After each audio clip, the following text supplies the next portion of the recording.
Hello, welcome to our iOS stream in English now. Yeah. Or the last two times, I think. We already did it the last two times. Yeah, so I was on holiday, on vacation, and so I'm a bit out of the loop now, but coming back. And since next week, Apple has their big event, most likely new iPhones, most likely new iOS version release. We will take this as a reason to look again at new things that will come with iOS 16, Swift UI, new Swift versions. So we already covered some of them, and we'll continue with more today. Yeah, that's the plan. So let's maybe in between we can just talk a bit about I haven't read any rumors or so about the new iPhone, so I usually go into these events quite blind. Try to not get spoiled before. Yeah, me too. I watched the event and let me surprise. Yeah. So first thing, as Jonas already said, we covered already the new navigation stack. Last time with Andreas, we covered the Swift charts, or at least we had the first impressions of it. And for today, we will go through other Swift UI features which come with the iOS 16 on the new SDK. And I have a small list which features we have, and I would suggest that we go from top to bottom and try the things out and look how they behave and stuff like that. Yeah, maybe also in chat, if you have something you want us to try out, please let us know. Yeah. If not, we start. So to have on the list. Yeah, so feel free to ask in chat or suggest anything. So the first thing which we want to cover is the new text animation stuff. So with iOS 16, it's now possible to animate every text value or text property. So let me just try a little bit out. So we can say we have a font and do a large title, so we can read it. So the code is large enough here. Okay. Yeah. And my shortcuts will also be presented in the middle, I hope. Let's see. Press something. Yeah. Okay. Yeah. So what we can do is animate the stuff. So for example, if we want to switch out the font size, we can say first let us introduce a state. Private font size or use large title, and we say it's false for the start, and then we can just say okay, use large title. No, if that, then use large title. If we have this, we have large title. Otherwise, we do body or something. Yeah. So now that should change because it's false. So we get the body thing. Yeah. And then to test or to try it out, we can say we add an on tap gesture. And every time we tap, we say use large title toggle. So we change it from false to true and the way around.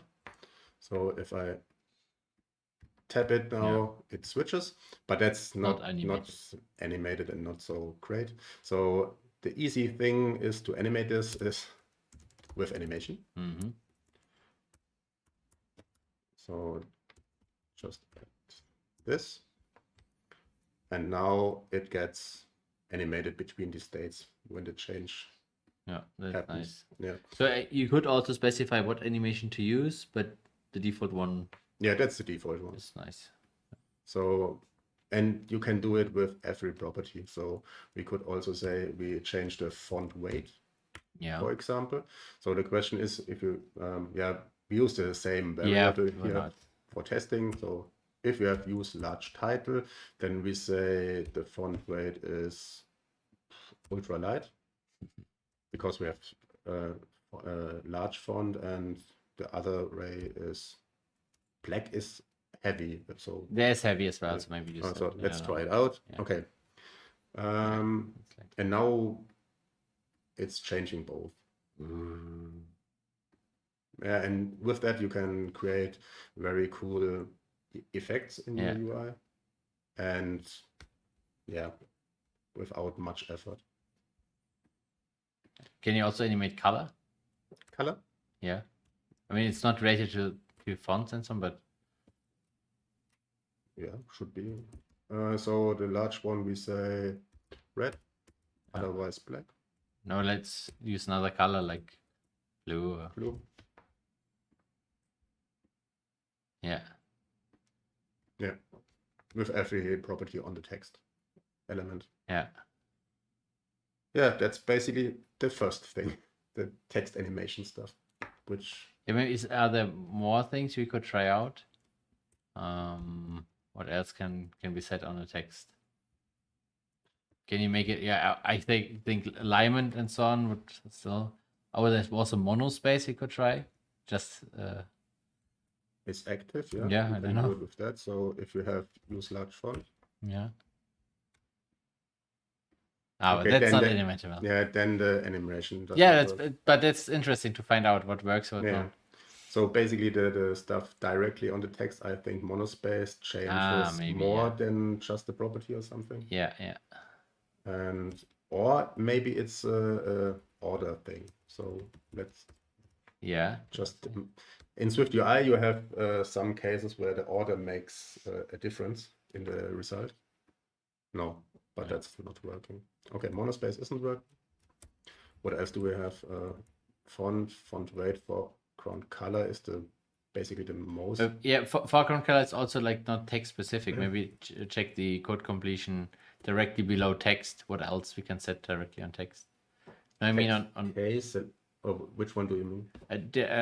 below text, like the view modifiers on text directly, because now it's foreground color, so it should be like result is now after that a normal view, most likely. So you can have a look if you can see what we exactly have here. Yeah, maybe not. I just thought about the if you press dot and look at the code completion, what else would be? Yeah, bold. Yeah, the new, what also is new is you have a boolean for bold and italic. Okay. So you can now modify it with a boolean. So bold we just have, let's use italic. Yeah. And is active, and let's see if that works. No, I guess when you use these, then it's not animatable. Yeah. Yeah, what you could try is if you remove the font weight and just use bold, if it can animate that then. Or just the weight. Yeah, the bold one. Yeah, that it can. Okay, it can not italic but bold. Yeah, interesting. Yeah. I thought italic would also work. Yeah, maybe that's how would that animate? Then the letters have to like tilt and rotate. In this, if it's bold, it just scales up and yeah. So let's summarize. So basically the font, the type, so the size and the weight and the color is definitely possible.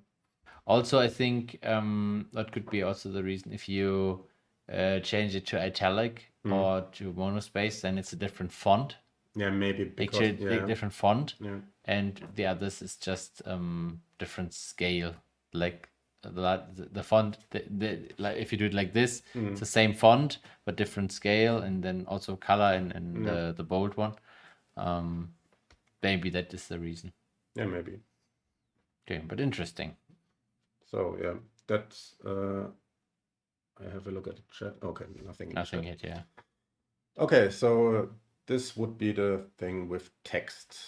So next one, we could say calendar has a change. Yeah, that would be interesting. Also, like maybe because I not used it yet, how to use calendar at all, and then what the change is. Okay, so let's clean this out, and then we have a normal date picker. Yeah. Yeah. So it's basically it needs a selection and a label.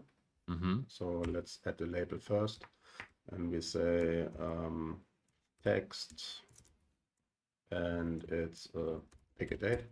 So that's what is shown as the button or the action to Yeah, exactly. open it, You yeah. get a label on the left side, and on the right side you Ah, get the okay, selector, that's the picker. So then we need here, it's a binding for date. So we create a state variable. We call it date, and it's type date, and we initialize it. And then we can say here we add the binding with the dollar sign date, and then I resume, and hopefully dot. Okay, let's add a little bit of pattern. Could also, isn't there a now or something, or like today or something for date? Yeah, we have Yeah, this one. It's the same. yeah, but we finally have a name now. Yeah. So that's the standard date picker. So you can tap on the Why is it time. why is it up there? I don't know. Okay. And the calendar view, so that to picking the date, and you can select the date, and then it switches. Yeah. You also have the state is updated. Yeah, you can I think display components. So only date, then you don't have the time. Then hour and minute, then you only have the time. Yeah. So it depends on what you want to select. And without it, the default is date and time. But I still don't understand why it's up there, because it's like the most far away from. The thing is, Swift UI takes all the space which is available. So maybe when we say we put it into. But it's like an overlay, so. Yeah, don't know. Yeah, maybe it's simulator bug. So we can try something if we put it in a VStack. So normally you have other element on top of it or something, title, something like that. Yeah. Still. Okay, still. I mean, maybe it's a preview. Yeah, I don't mind if it's like disconnected, but like the top left corner is that, what is the worst reachable? It's also in the simulator. Okay. Yeah. Okay. Maybe you have to specify where to, like an anchor or something? I don't know. Good question. Maybe open the date picker in source and see. You can do that. Or documentation.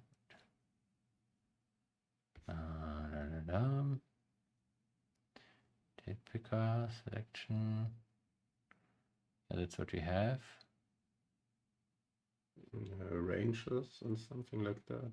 Yeah, that's the range. Display components, label.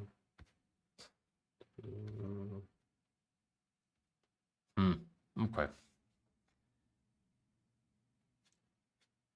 I remember back then in the Objective-C days with the popover controller, they had like let the thing know where to anchor it. We have different styles. Maybe we can. The wheel one is the old one, right? Okay, yeah. It's the old style, yeah. Then it's like this, yeah. And what else do we have? Automatic compact. Okay, that's the compact one. That's the default one. And then graphical.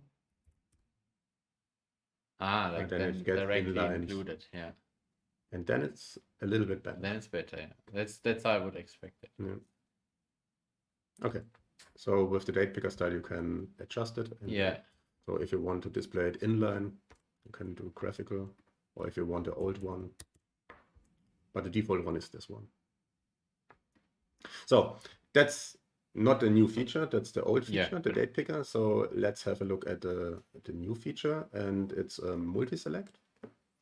So it's almost the same.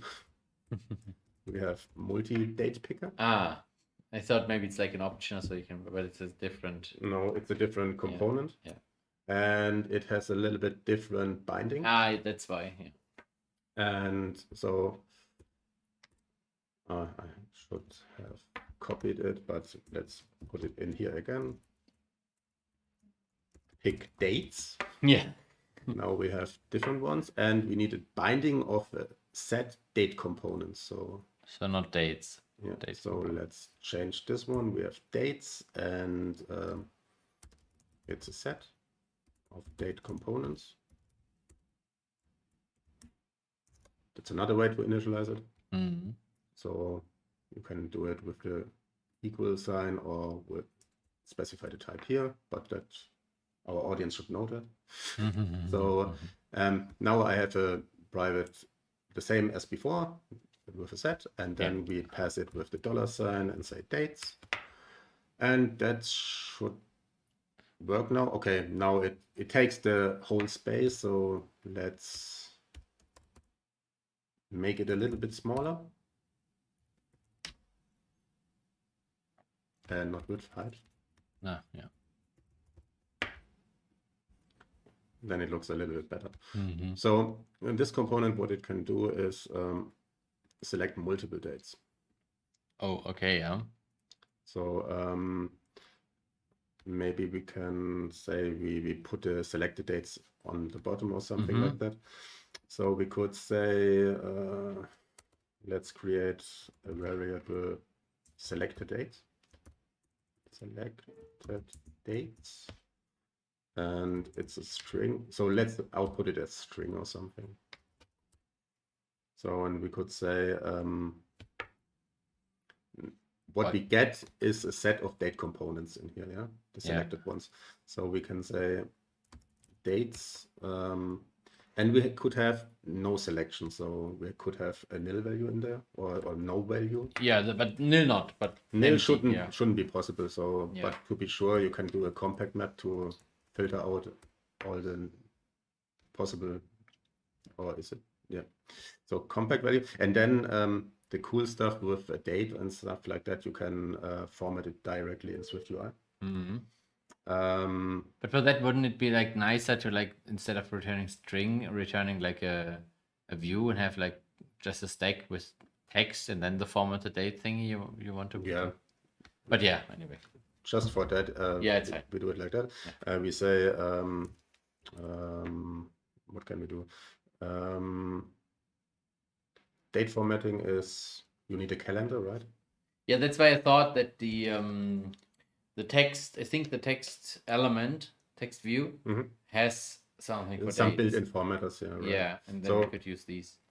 Yeah, we could all use this one, or let's try. Yeah. So while you try, in the chat was the question what we are building today.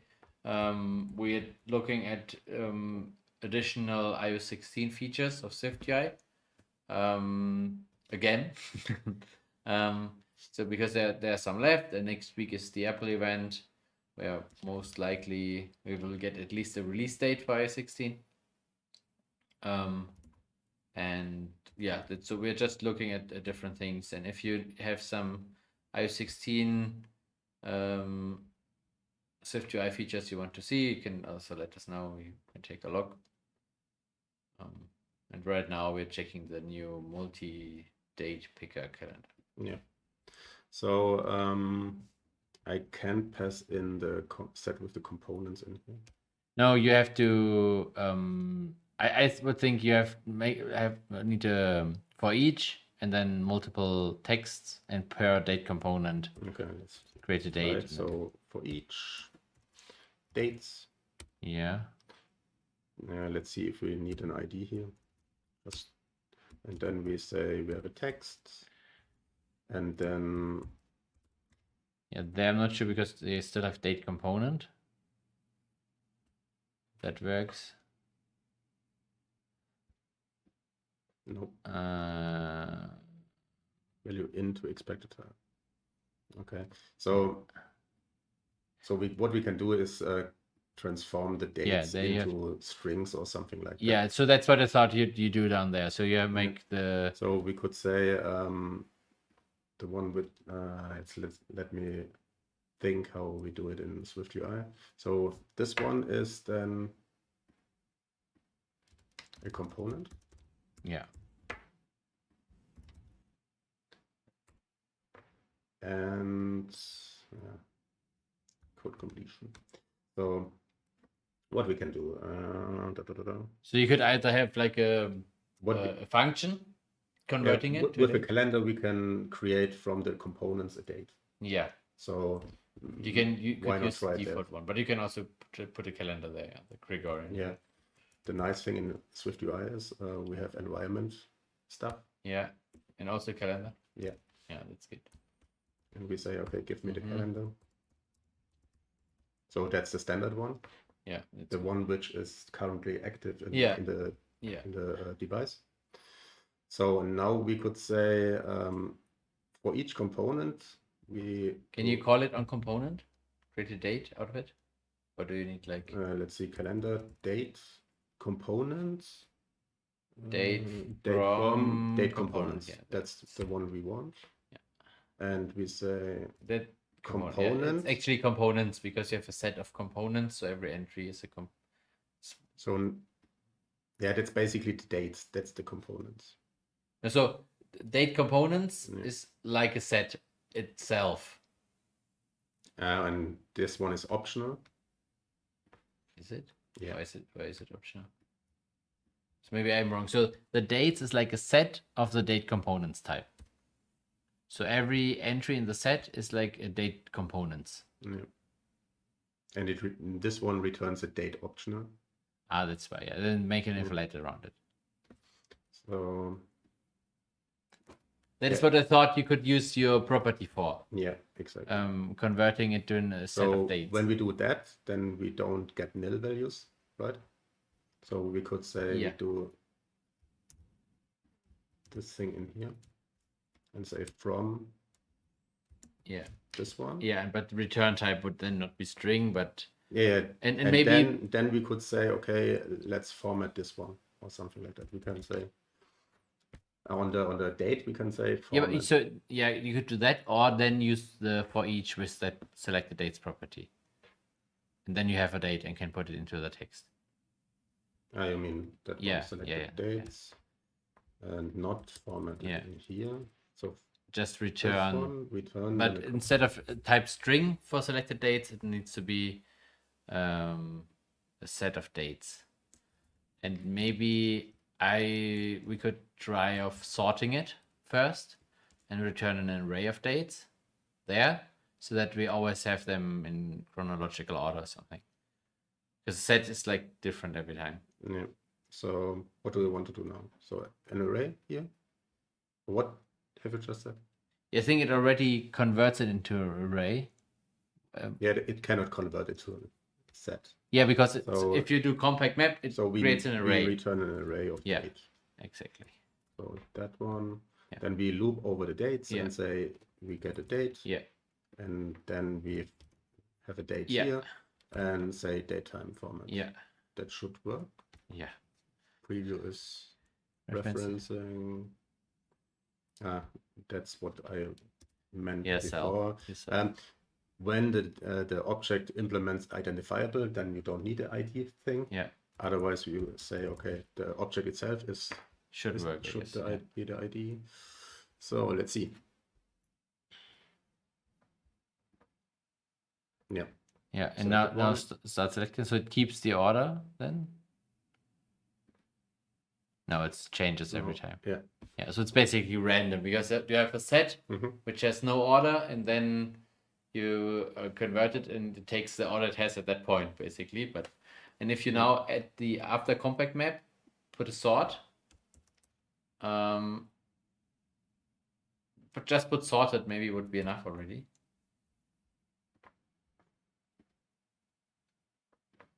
Yeah. Yeah. Because that already sorts by the how two dates are sorted. Yeah. So can it also do ranges, the date picker?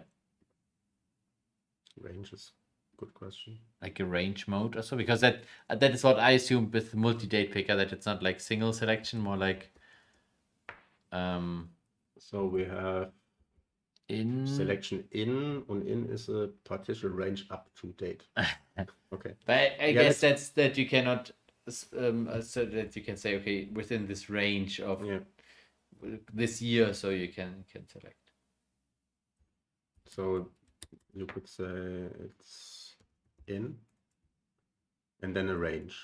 So we could say You could say now ... and then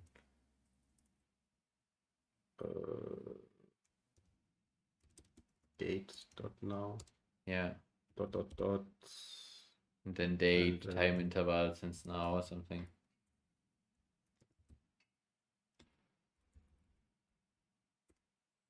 and a big number. Yeah, it's maybe not big enough, but yeah. What does it say? No exit.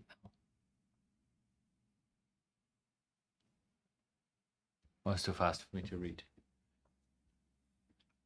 No match to call to initializer. That's not the right range then. We used But just the question is for what it is, for the init with time interval or for partial range up to date. So let's say then maybe remove the now. init lower bound and unchecked bounds, lower and upper. So you have to it's an object. Yeah. So so that you can like have so just a lower, just upper. So we could say something like that from now. So it's what was the type of it? Upper range. Okay.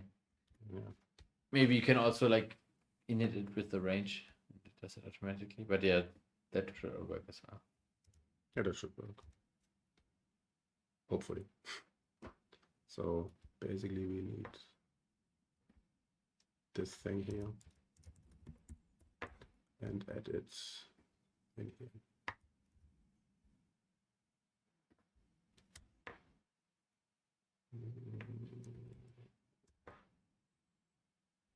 Yeah. So your number was not high enough. It's just today. Yeah, there you go. We add some zeros and then we get a higher range. So yeah. So, but that's not only the dates which are selectable. Yeah. So but so you want to move your finger or something. That did you mean, right? Yeah, or you have to select start and end date and it picks the range or so. But yeah, you could also like. Yeah, you have to do something like this. I don't know. I guess you can like implement it yourself, that you say, okay, if there's just you can only select 2 dates. Because you can control what is in dates, right? So you can when you select the third one, you then use that as the starting date again. So, first thing you select start, second end, and if you then select something else, it removes what is in there and use it as the new start date. For example, Or I just thinking about use cases for this one. The single selection. The multi-selection. Yeah, the individual selection. I mean, Usually you want a range. So a range from the 11th to the 16th or something. Yeah. I would. Usually you would then have, that's the other option, you have single selection and just select the start date first. Yeah. And then next field end date. Yeah. And this is like maybe if you say I want to create this meeting on this specific dates in the month or so, and then you can just select. Yeah. Yeah, but that's basically the multi-date picker. Yeah, nice. Can you do, I guess with foreground color and so on, you can also before already change the styling and so on. Let's see what I think it's more accent color and stuff like that. So hopefully. Maybe select a day. Preview post. No. Okay, interesting. Maybe you can open the documentation of the multi-date picker. You can check there. I'm not sure if you find it in here. Thought maybe about the Apple documentation. Where is it? There, yeah.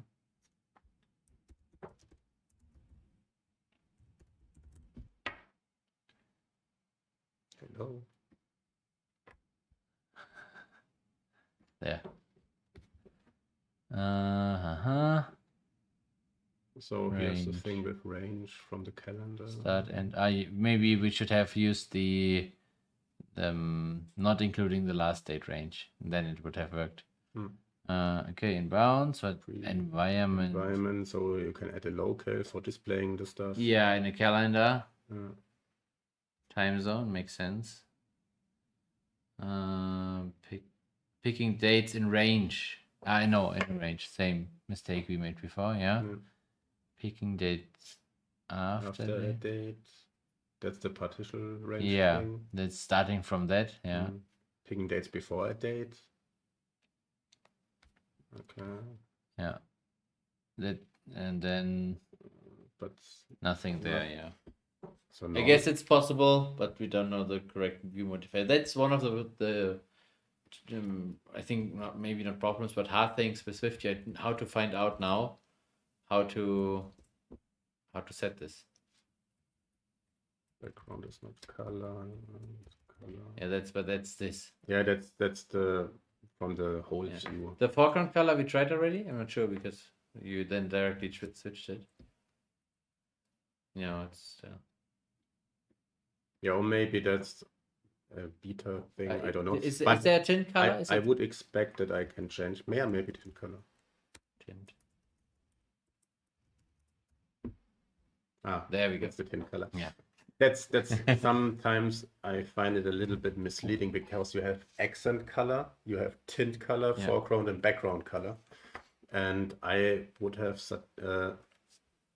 in my mind when I set an accent color, I would have but on have this effect. On the other hand, at least with UIKit, it would be clear to set the tint color because it's the thing how it's called there, with the more options there, and it's not obvious. You can set it on everything. Tint color, so yeah. Okay, nice. So that's the multi-date picker. So let's remove. So Chad is asking if you can change the font. You mean in the calendar? Picker. Yeah. So let's see if the size doesn't work. Did the numbers get bigger now? So we can say system with a different size. No, it's not working.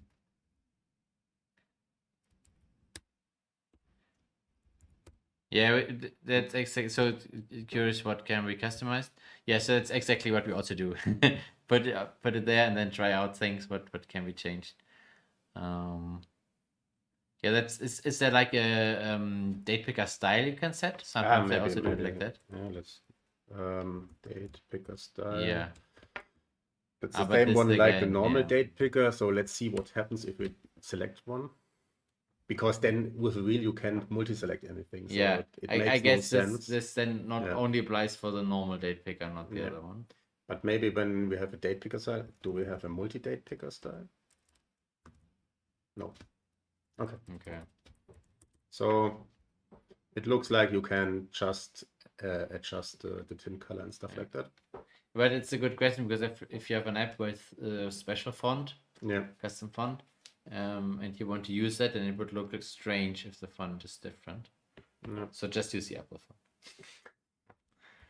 That's normally a good advice. So I don't have a custom font now here, so to test it out. Yeah, but we tried with title. But when large title and stuff don't work. But also the question is how would that apply, because the view itself has multiple different font sizes. And if you just say make everything big, it would break that. So I would expect without changing the dynamic sizing should work. Yeah, it's also possible that is it? Yeah, it is. Yeah, the labels. Yeah, also the numbers are getting bigger. Yeah. Okay. So the standard dynamic stuff works. I guess that's just no way to set the whole thing. Yeah. Maybe with environment or something. And also could be that if you set it to a different font specifically, that this maybe applies and it adds the weighting and so in generally. Yeah. Okay. So let's go on in the list. What also was added, and normally you need it in a customer-facing app, to request the reviews from the customer. So because for the App Store stuff, you want good ratings and so on. So it's a good idea to ask for it. So in the correct places. yeah. And in the So correct timing. for showing the feature, I would add a button, and when we tap it, we make the request. Yeah. So But I think if you check, I'm not sure if it was that, but I'm quite sure. If you check the documentation for the UI kit, when I think it's the same here, they say don't bind it to a button. yeah. Because if you already rate it, it will not appear. So yeah, the thing is, the system decides if the UI will be presented to the user or not. Yeah. So when you use a button, it could be that the view is shown or nothing happens. So that's normally not a good idea. And the normal stuff would be to do something like when the user opens the app for a third time or bind it to an action. So in the after, project I'm working right now, it's triggered when the user bought a product. Yeah, for example, if he has a success in the app, to get a better good rating. feeling, then you ask for a review. So not your app crashed. Do you want to rate the app? Normally you would do a positive event in the app and then show it. So but just for showing it now, we add a button or a request review. That's also why it's called request review and not show review, maybe. Yeah, exactly. So, and with iOS 16, it's totally easy. So before that, did you had to wrap the UI kit one? Exactly. You have to wrap the UI kit one and get, I think, the window and stuff. You have to do a little bit of work to make it happen. And now we have another environment variable, which is called request review. Request review, and then you can assign it to a variable. Request review. What's the type of that? It's a closure. So basically, what we can say is a request review function call. And now you need to import, I guess, because with your iKit at least you had to import it's part of StoreKit. So we have to import StoreKit to now it's also purple, and now we should get the request review action. Is the type. And now hopefully when I tap the button, this mode, I tap it, hopefully, okay. So then you get presented this thing, and the user can say not now. And I think when he says not now or something, then it gets postponed the next time for a certain amount of time or something. I like the wording is now enjoying live coding. Yeah, my app project is called live coding. So then you could say you can tune into enjoy live coding and then join into our Twitch stream. Also would be the answer. So then you can say 5 stars, and submit doesn't work in the preview. Also not in the simulator. So the preview is a simulator. And also not maybe if it's not I don't. So if you just install it locally, with maybe development and or dev environment bundle identifier, so I'm also not sure if it works. But so in the final store version it works for sure. And that's the quick one. Can you basically but you have no control over that, right? Customizing it or anything? No, it's a system dialog. No, I don't mean like change the content, but like the color, for example, the tint color again. But how would that work? Because you just it's an action, so so it's a function call. But I think the tint color will adjust to the primary colors maybe or something if you have it in the assets. I don't know. UI appearance API maybe, but Yeah. not SwiftUI. Yeah. But that's what you have to do. Import StoreKit, add this line, and then after some logic, call this function.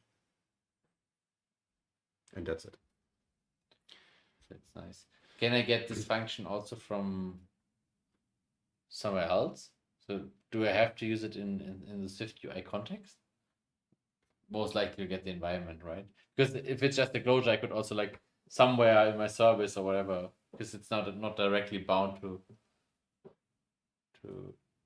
SwiftUI. It's like a closure you call. Yeah, it's bound to StoreKit. It's an environment variable which you get if you import StoreKit. Yeah, but you need access to the environment, and so it's like bound to SwiftUI then. Yeah. But you could then pass this to your, like in composable architecture. So you want to pass the function around. You would not want to call it directly in the view. You would have an action, something happened, button pressed in our case, and then use the reducer to but you could do that. Maybe then you would do it completely different and not with the environment. But that's when you want to do it directly with SwiftUI. Oh, we have to sit up straight. Thanks, Stefan. So, yeah. Any questions to this one? I don't. Yeah, it's very easy. Yeah, I mean, so why have you called it request? That's the only thing you can ask. And we said that usually you should not trigger it with a button. So yeah, all set. You should trigger it with some kind of logic. And don't ask for a review after something fails in the app. Be good, yeah. So what else do we have? We have share sheet. Yeah, show that. So basically we can display the share sheet. You know it if you want to share a link or image or something like that. So what we get in SwiftUI is a share link. Okay. Which takes an item, subject, and a message. So the item, let's see, there are different versions, I think. Yeah, so basically we have different implementations for the items or what it can be. It can be a URL, a random access collection, a string. So let's try test it with a URL. So what we can say, we define a URL or something.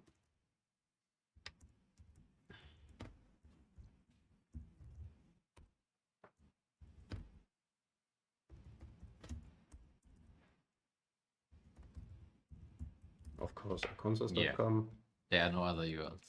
And because the initializer is failable, we say, okay, we force unwrap it.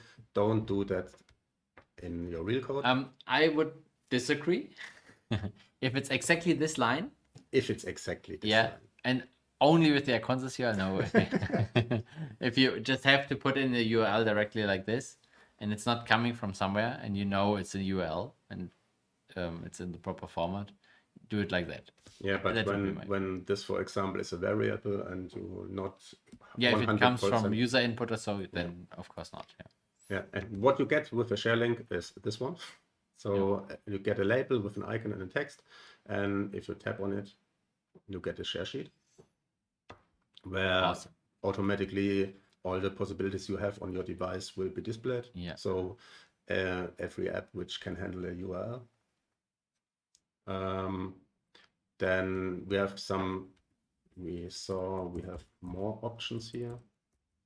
Share link, so we can say a preview, subject and message. We can, I think also, so let's test the preview thing. So also the URL, and I was too quick. Yeah, that's in your code completion. The grayed out part, it's not completed if you just press return. You need to type it. What I wanted to show is the item. We have a protocol which is called transferable. So everything which implements this protocol can be shared in such a share sheet.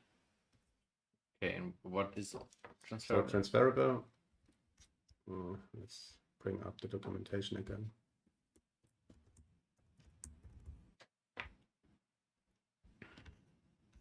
So basically, it's a yeah. protocol and transfer representation, blah blah blah blah. Yeah, basically you have to provide it some kind of data and so. Yeah, and the PNG data for the preview, I Yeah. guess. For Yeah. this one. And it's required the PNG data. Yeah, let's try it. We could test it. Let's do a little scrub. In chat was the helpful comment that if you press option when code completing, it will also complete the grayed out ones. Okay. If you need that. So so let's say test, and we want to have it as transferable. Let's see what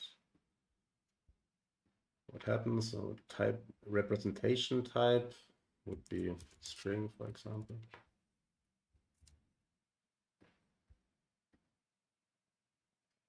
Doesn't work. It doesn't work like that. Maybe go into the protocol itself and check what's there. Could dimension test some default. So associate type transfer representation, and then it needs a transfer representation. Yeah. That's what it needs.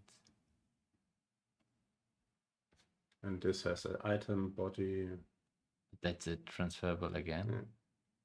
Strange. Okay. So let's check that another time, how we do our own object. Yeah, you never need this really. Yeah. But I think the basic shareable objects have transferable types have in it. And yeah, so the URL and preview. So let's see what we can. What would preview be? Preview is something like title, icon, image, and stuff like that. So if you could say we have a localized string, so this is a test, and the icon is Can you share system as an image system? Yeah. With system name, I don't know, link.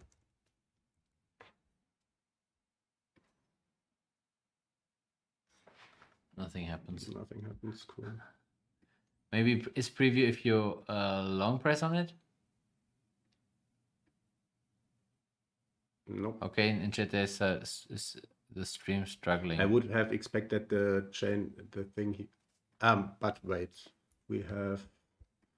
That's the wrong preview. That's the preview of the first one, because yeah.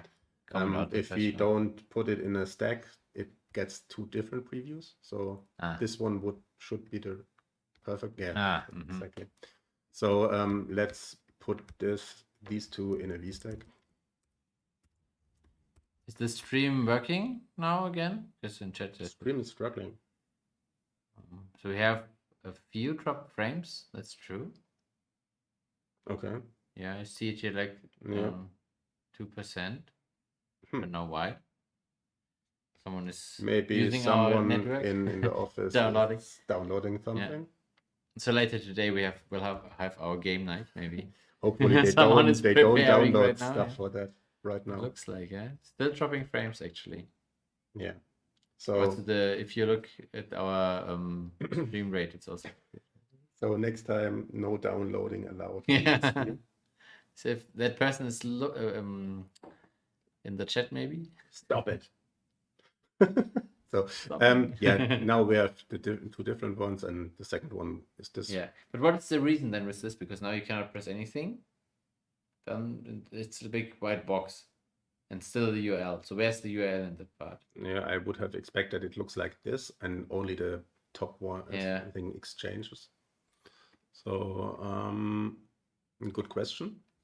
Okay, should be back to normal. No, it's red again. Yeah, it's still red. No, it was green. No, it's green. Yeah, but let's see. I hope it fixed itself now. If not, please let us know. Yeah. Okay. So, but basically that's this share sheet thingy. If you want to share a URL, text or something. Yeah. And so what I know, that's just the normal share sheet, right? So depending on what type you put in there, it changes the options you have and what you can do with it. Should be. Yeah. Is the preview maybe no, it's not that. I thought about if you share an image where you then have like on top so can select what images to share and so on, but it's different. I don't know. There was another share link initializer, or the same one, but where you could put in the message in the subject directly. So if you do this with option, yeah. or you have to type it like fuzzy complete, then it also works. So which one was Option it? Is it and all then- options? This one? Yeah. URL. Then we have a text. This is a test and message, also a text. This is a message. Yeah. Let's see what happens. The third one is here. Put on it. Nothing happens. Cool. Can you press? But maybe now press messages. Maybe it's in there. What shows up? I don't think that works in the preview. Okay. And in the simulator. But what we can do, copy it. Not in the preview. Let's start a simulator. Yeah. So if I say I copy it, or you try directly reminders. Yeah, that's reminders should work. This is a message. Maybe that's the preview thing. Yeah. No, this is a message. It's on top here. That's basically the title. But the subject is skipped. Maybe if you share it via email. Yeah, maybe it depends which app you use. Yeah, I guess so. If you would, that's only detail. You would have an email, then maybe the subject is filled in. No. Yeah. Okay. Can you open the simulator the second share link to see if it's also empty there? Yeah, same. There I guess something needs to be different. Maybe still something with the beta or some, I don't know. Maybe. So at the moment I am using the beta 6 Xcode. Yeah. That's the current one.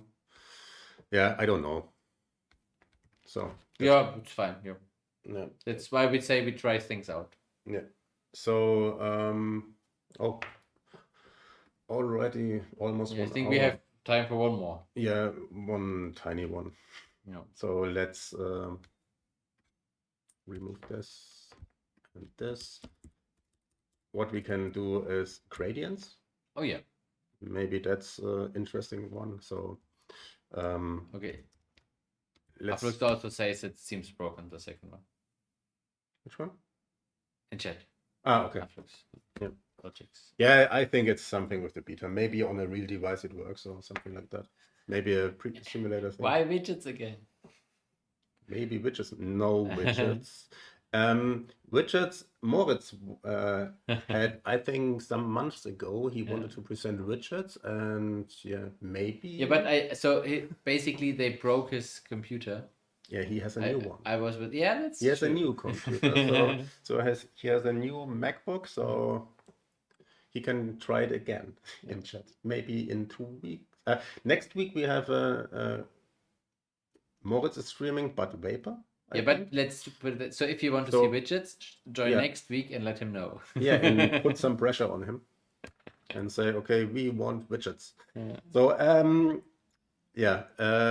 so let's resume the preview here. Wow. Yeah. Such a nice black. So let's. So what we know is we can fill every shape with a color, right? Yeah. So we could say we want green. Nice. We get the green rectangle. It looks like looks like our green screens. Yeah.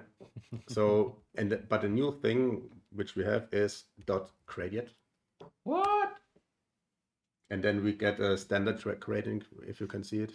Yeah, I've seen this one. Crazy. Lighter, brighter, on top. Yeah. Yeah. And you can put it on every color. You can also say, okay. Do you have more options to specify how big the gradient should be? Returns just the standard gradient. Okay. So you can say, okay, to have a look at some different gradients, we can say, okay, we do. But that's only the standard gradient from top to bottom. Yeah. This one you can see. But it's very easy to apply it. So just on the color directly, you can say gradient. Or let's do a smaller one. So let's say we change the frame a little bit. Right.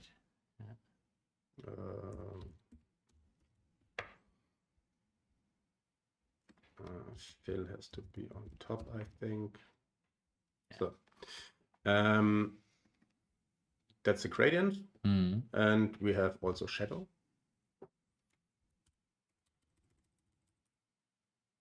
I think that's kind of an odd addition. Maybe you can say why. But I also think it's like, if it's not customizable, it's a bit strange to say, okay. It's just if you want to bring some, how is it called in English? Some effects on a color to make it look nicer. It would be cool. But when you have a button, for example, and you want to add a little bit of gradient, the standard one. If you want to do it, to do a more specific one with multiple colors also, then I think you have to do it in a different way. But I'm not really sure how it works. But you can add. Can you fill it instead of with a color with a gradient? Maybe in addition to that, they have like a gradient type. Yeah, with stops, and that's. So let's try that. Maybe use colors. I will try this.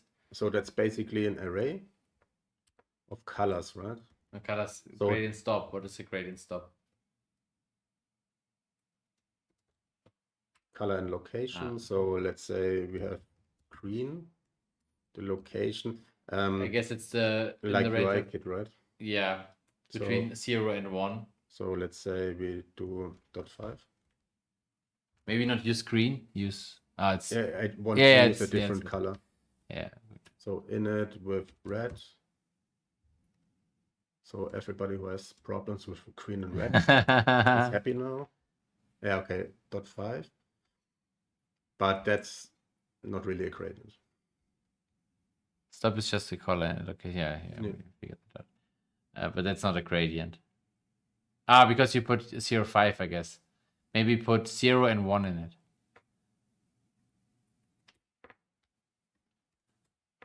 Yeah.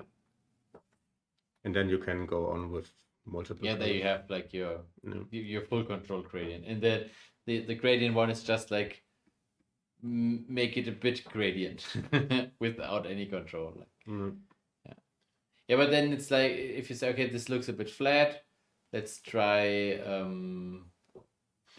gradient. I think, don't we have also linear gradient and stuff like that, different gradient types?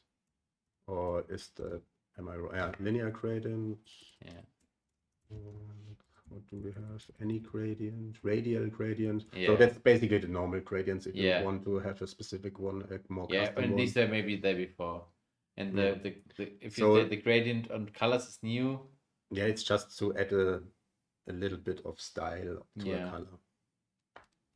So and it was also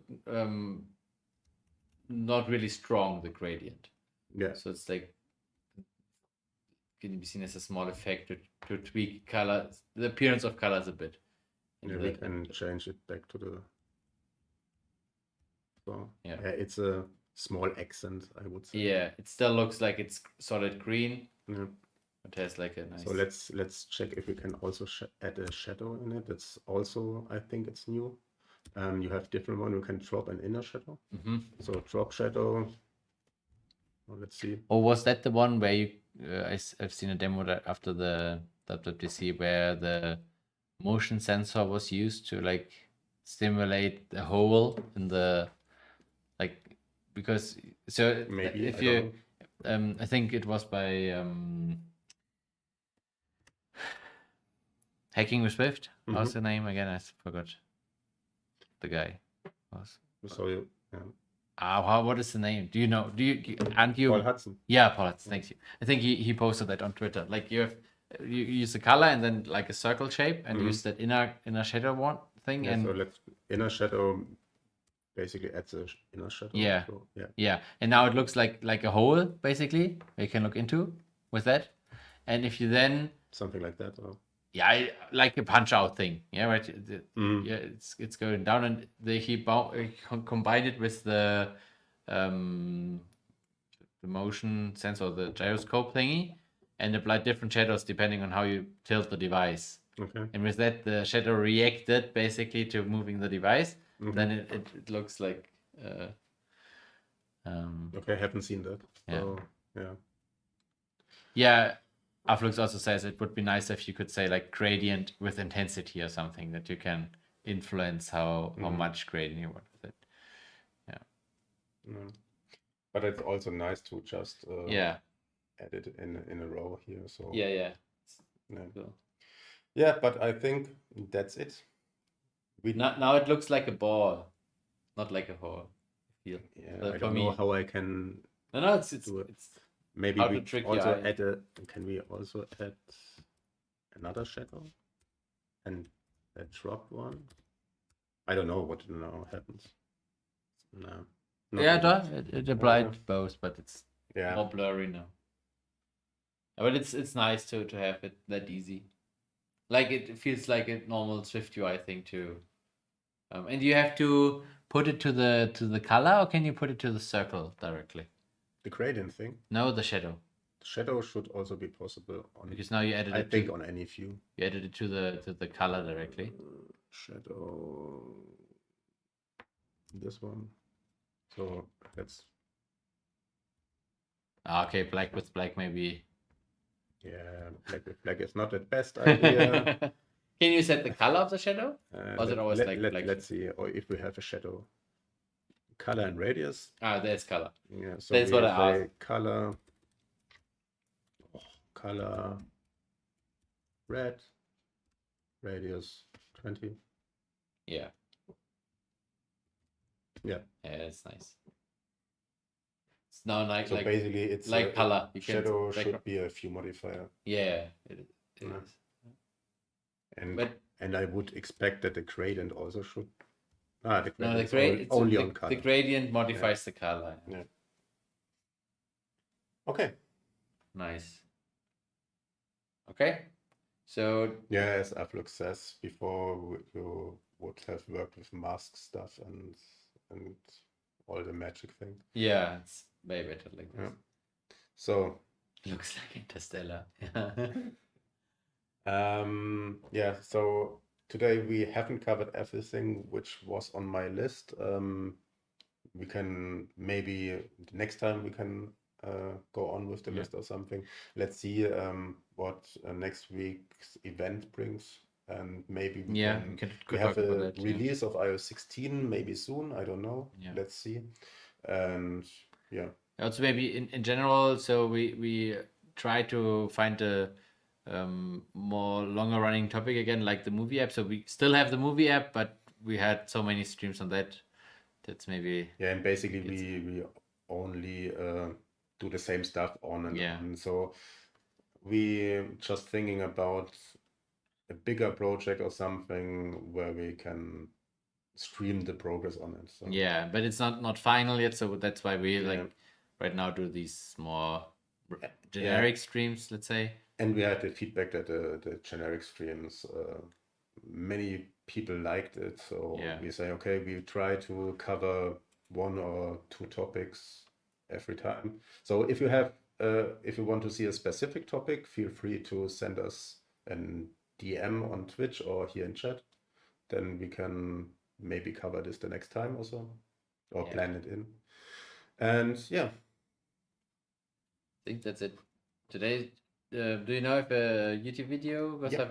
Yeah, of course, there's a YouTube video. Of course, yeah. So now should be available the Swift Charts YouTube video, which we of the stream we had 2 weeks ago. So that should be on our YouTube channel. Nice. And our next stream from our concerts will be next Wednesday, if I'm not wrong. Wednesday, yes. Yeah, with Moritz and Christian. It's a hardware stream. Hardware. And next Friday, Moritz and me, and a backend stream with Vapor. Yeah. So if you're interested in that, tune back in then. And yeah, otherwise, have a nice weekend. Have a nice weekend. Bye bye.